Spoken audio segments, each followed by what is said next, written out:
12 మంది బ్రిటిష్ ఆడపిల్లలు, మహిళలు. ఆడపిల్లలంటే చిన్నవాళ్ళు. మహిళలంటే మధ్య వయస్కులు. వాళ్ళు అత్యాచారాలకు గురయ్యారు, హత్యలకు గురయ్యారు ఈ మధ్య కాలంలో. వీటన్నిటి ఈ అత్యాచారం, హత్య ప్రతి దాని వెనక ఏదైతే చొరబాటుదారులుగా వచ్చి శరణార్థులుగా మారి అక్కడ అప్పనంగా తిని కూర్చుంటున్నటువంటి కుటుంబాలకు సంబంధించిన వాళ్ళే. పాకిస్తాన్ నుంచి వచ్చినోడా, ఆఫ్ఘనిస్తాన్ నుంచి వచ్చినోడా, సిరియా నుంచి వచ్చినోడా, ఈజిప్ట్ నుంచి వచ్చినోడా, ఇట్లాంటి వాళ్ళే చేస్తున్నటువంటి ఈ అరాచకాలు. ఇట్లాంటి సందర్భంలో సాదిక్ ఖాన్ అట్లాగే కీర్ స్టార్మర్ ఈ ఇద్దరిని ఇప్పుడు నిలదీస్తున్నారు పబ్లిక్. ఎందుకంటే తాజా నివేదిక ప్రకారం వీటిలో ఏ విషయంలో కూడా చర్యలు తీసుకోలేదు.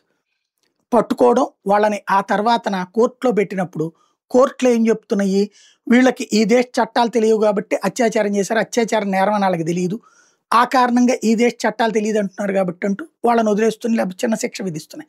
రెండో పక్కన ఇవి కొనసాగుతూనే ఉన్నాయి. తెలిసి చేస్తున్నటువంటి క్రైమ్. అది స్థానిక బ్రిటిషర్లు గనక ఉద్యమిస్తే ఉద్యమించిన వాళ్ళ మీదనే కేసులు పెడుతున్నారు.